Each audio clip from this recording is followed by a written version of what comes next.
Sampah merupakan permasalahan yang sering dihadapi baik oleh negara maju maupun negara berkembang, tidak terkecuali Indonesia. Kota-kota besar di Indonesia memproduksi puluhan ton sampah setiap harinya dan produksi sampah semakin meningkat seiring bertambahnya jumlah penduduk. Sampah tersebut berasal dari pembuangan proses produksi baik domestik maupun industri. Sampah yang dihasilkan juga berasal dari sisa-sisa bahan makanan, sayuran, dan kulit buah-buahan yang kita konsumsi setiap hari. Oleh karena itu, kami dari kelompok 8 kelas A Teknik Industri akan menampilkan proyek kami dalam mata kuliah Sistem Lingkungan Industri dengan topik ekoenzim, limbah kulit pisang sebagai pupuk cair organik. Namun sebelum itu, kita kenalan dulu yuk. Hai, perkenalkan saya Hilda Yanti Chandraningrum atau biasa dipanggil Hilda. Halo, perkenalkan nama saya Prihantika Diva Damasari, biasa dipanggil Diva. Halo, perkenalkan saya Laras Restu Utami, biasa dipanggil Laras. Kayaknya cukup nih perkenalannya. Next, langsung masuk ke topik bahasan kita yuk. Sejauh ini, sampah yang ada kini hanya dibuang dan dibiarkan menumpuk tanpa adanya pengelolaan yang baik, sehingga dapat menimbulkan bau yang tidak enak dan tentunya akan mengganggu penduduk di sekitarnya. Selain itu, juga dapat menimbulkan berbagai dampak kesehatan yang serius. Salah satu alternatif adalah mengolah sampah-sampah tersebut menjadi pupuk organik cair. Apa sih pupuk organik cair itu?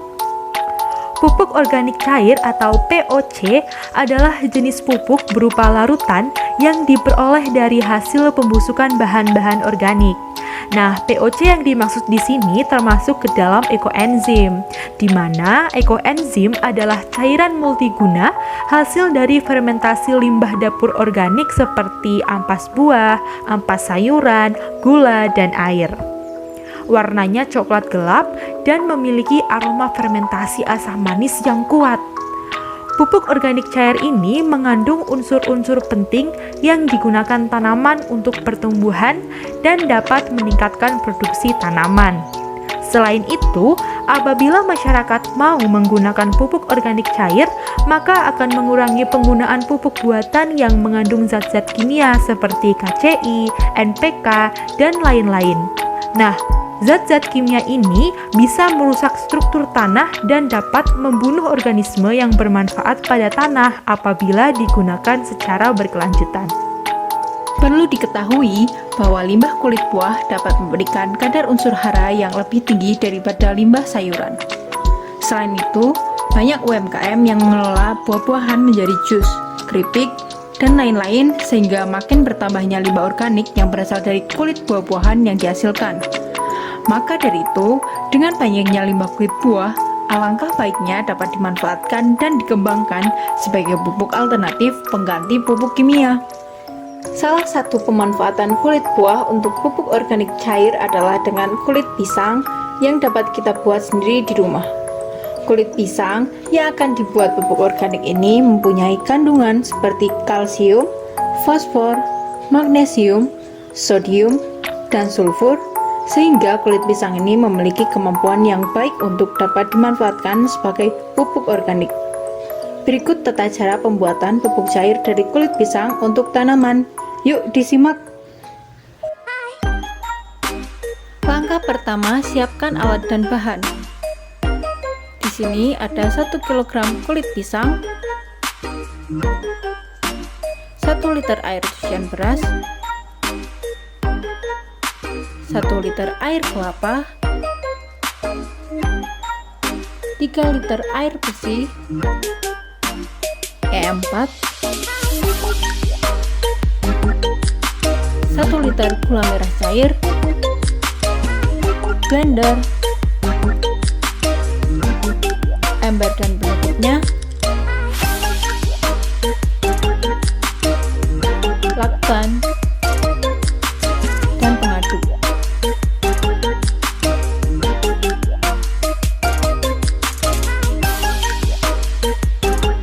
Pertama-tama, blender kulit pisang sebanyak 1 kg dengan menambahkan sedikit air agar mudah dihaluskan.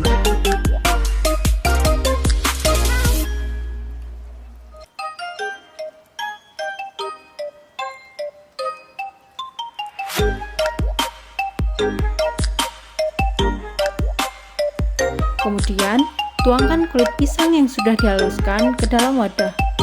Selanjutnya, pencampuran bahan yaitu masukkan air sebanyak 3 liter, air kelapa 1 liter,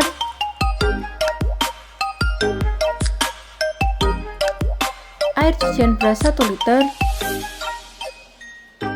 serta gula merah cair 1 liter ke dalam ember. Setelah itu, masukkan kulit pisang yang telah diblender ke dalam ember. Aduk hingga merata. Lalu masukkan E4 sebanyak 3 takar tutup botol.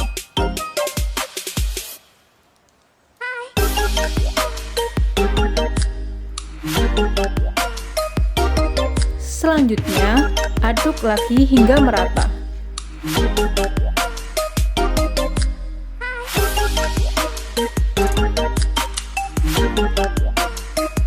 Langkah terakhir, tutup ember dengan rapat, lalu diamkan selama 1 minggu agar terfermentasi.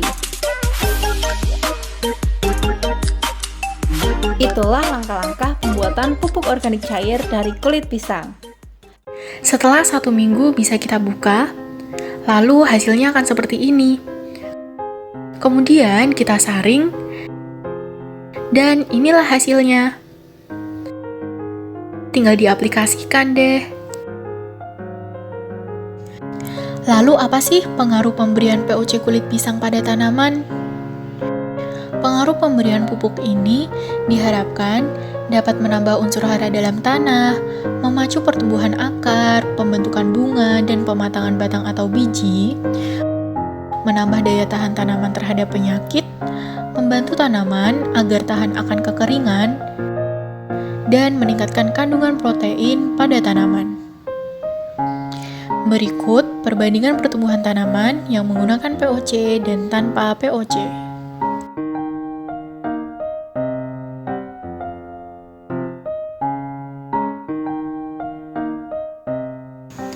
Nah, kelihatan kan perbedaannya?